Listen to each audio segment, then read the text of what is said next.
ఈ రోజే డౌన్లోడ్ చేయండి. మీ ఫేవరెట్ షోస్ చూడండి.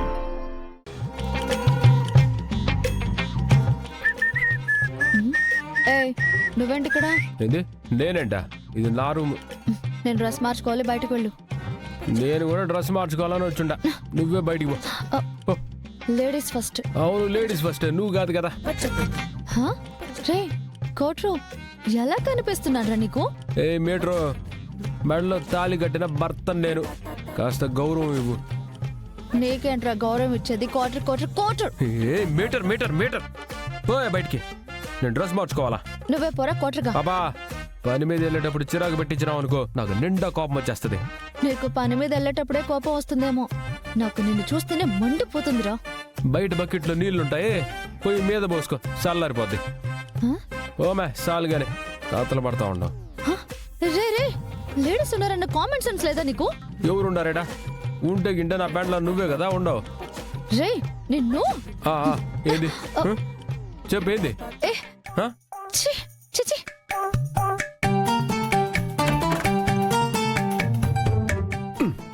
మనతోనే పెట్టుకుంటదా?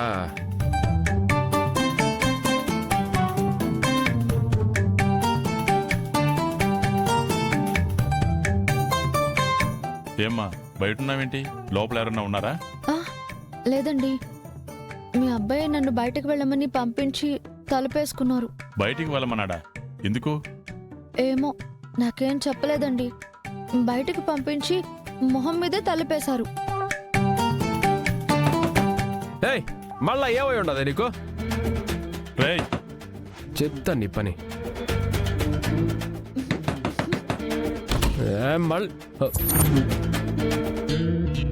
బుద్ధుందారా నీకు? కట్టుకున్న భార్యను బయటికి పంపిస్తావా? నీకోసం ఆ అమ్మాయి ఇంటికి వచ్చి తప్పు చేసిందిరా. ఇష్టం ఉండి కట్టావో ఇష్టం లేక కట్టావో, మొత్తానికి ఆ అమ్మాయి మెడలో తాళి కట్టావు. ఆ తాళిని గౌరవించి ఆ అమ్మాయి ఇంత దూరం వచ్చింది. తనతో ఎలా నడుచుకోవాలో కూడా తెలీదా నీకు? ఆడపిల్లలతో పద్ధతిగా ఉండడం ఎప్పటి నుంచైనా నేర్చుకో. ఇప్పటిదాకా నువ్వు ఎట్లా ఉన్నా అడిగేవాళ్ళు లేడు. కట్టుకున్న భార్యతో కూడా సరిగ్గా లేకపోతే ఎలారా? కాస్తైనా బుద్ధుండక్కర్లే? సరే, పొరపాటు అయి ఉండదు. ఓ విజయ, రామ్మా లోనికి. వాడు ఎలాంటి వేషాలు ఏమైనా వేస్తే నాకు చెప్పమ్మా.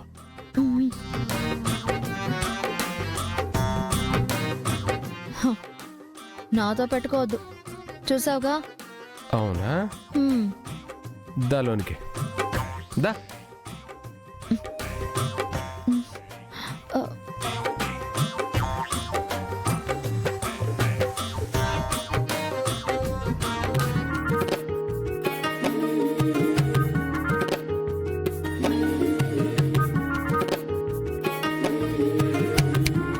చూసావుగా, మనతో పెట్టుకుంటే మామూలుగా ఉండదు. చెప్తాను నీ సంగతి.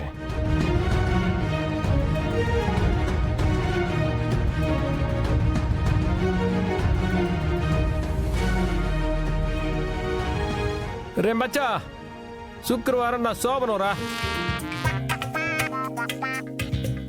నైట్ 11 గంటలకి బ్రహ్మాండమైన ముహూర్తం ఉండదని పంతులు గారు ముహూర్తం పెట్టేసి ఉండారు. మావిడ ఎట్టుంటదా?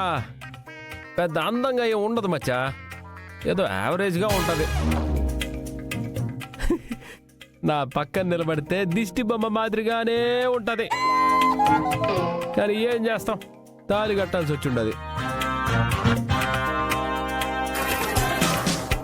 అరే రేపు సోమవారం అని చెప్తా ఉన్నాను కదా, తొందరలోనే గుడ్ న్యూస్ చెప్పకుండా ఎట్టా ఉంటాను. ఓ 11 మందిని కనేస్తాను.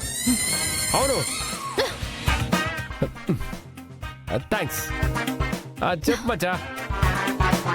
నేనంతే మచ్చా, పిల్లలంటూ పుడితే ఒక్కరిద్దరు కాదు, పద్ధతిగా 11 మంది ఉండాలనుకో, ఇల్లు నిండుగా ఉంటది. వాళ్ళు ఒకరికొకరు తోడుగా ఉంటారు, రేపు మనకి తోడుగా ఉంటారు. మచ్చా థ్యాంక్స్ మేట్రో. ఎవరు మచ్చా? ఎవరు లేరు మచ్చా, మావిడిని నేను ముద్దుగా మీటర్ అని పిలుస్తాను. సర్లేరా, మళ్ళీ చేస్తాను. అని ఇప్పుడే సెంటు బాటిల్ ఇచ్చుండది, అది కొట్టుకోలేదంటే బాధపడుతుంది.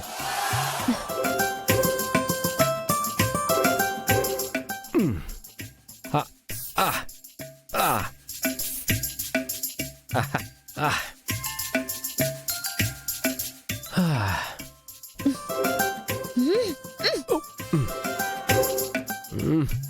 ఏంది మీటర్ నా మీద ఎంత ప్రేమ నీకు? జుట్టు దూకోమని దువ్వనిచ్చుండవు, సెంటు బాటిల్ ఇచ్చుండవు, ఇప్పుడు పౌడర్ కూడా ఇస్తా ఉండవు. నేనంటే ఇష్టం లేదు అంటూనే నీకు ఇష్టం ఉండదని ఇప్పుడిప్పుడే తెలుస్తూ ఉండదు నాకు. రే కోట్రు, మీ అన్నయ్యకి మా అక్కకి ఇంతవరకు శోభనం కాలేదు. నిజంగా మీ అన్నయ్య మీద నీకు అంత ప్రేమ ఉంటే వదనమ్మా అని పిలుస్తావు కదా. మా అక్క అంటే నీకు అంత అభిమానం ఉంటే వాళ్ళిద్దరికీ శోభనం జరిగిన తర్వాత అప్పుడు మనకి జరగాలి. అదేం తెలియకుండా శోభనం అంటూ ఎగిరి పడుతున్నావు. పాపా, ఏ మాటకా మాట. నా కళ్ళు తెరిపించిన దేవతవు నువ్వు. నువ్వు చెప్పుండేది నిజమే కదా. కట్టుకున్న భార్యగా భర్తకి కర్తవ్యాన్ని గుర్తు చేసుండవు. నా కాళ్ళకి నీ నమస్కారాలు. 10 కాలాలు చిరంజీవి గారితో పిల్లలతో చల్లగా ఉండు. రే కోట్రు, ఓ తప్పు పాపా, తప్పు. కట్టుకున్న భర్తని ఊరేతురే అనకూడదు, ఆయుష్ తగ్గిపోతుంది. తెలుసు కదా నీకు.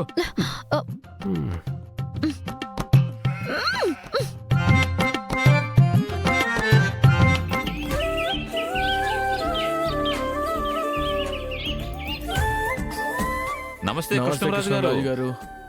వరం గారు నమస్కారం, కూర్చోండి. అయ్యో పర్లేదండి. చెప్పండి, చాలా రోజుల తర్వాత వచ్చారు, ఏంటి విశేషం? అదేనండి, మన ఆలయంలో ప్రతి ఏడు క్రమం తప్పకుండా ఘనంగా నిర్వహిస్తున్న వెంకటేశ్వర స్వామి వారి కళ్యాణ మహోత్సవానికి సమయం ఆసన్నమైంది కదండి. దాని గురించి మాట్లాడదామని వచ్చామండి.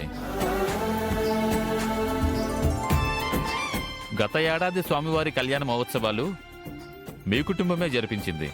అప్పుడే సంవత్సరం అయిపోయిందా? నాకైతే నిన్నే జరిగినట్టుగా ఉంది. పిల్లల పెళ్లిళ్ళ హడావుల్లో అసలు సమయమే తెలియలేదు. సరే చెప్పండి. ఆనవాయితీ ప్రకారం ఆలయ ధర్మకర్తలుగా మీ చేతుల మీదుగానే స్వామివారి కళ్యాణం జరిపించాలని మా విన్నపం. భలేవారే, తరతరాలుగా వస్తున్న సాంప్రదాయాన్ని మేమెలా తప్పుపడతామండి? తప్పకుండా ప్రతి ఏళ్ళలాగా ఈసారి కూడా స్వామివారి కళ్యాణోత్సవం బ్రహ్మాండంగా జరిపించే బాధ్యత మాది. అది మా ధర్మం, మా ఆచారం కూడా. అన్నిటికీ మించి స్వామివారికి సేవ చేసుకునే అదృష్టం దక్కడం మా పూర్వజనం సుకృతం. రే అర్జున్, వీళ్ళకి ఒక 2 లక్షలు ఇవ్వు. అలాగే నాన్న.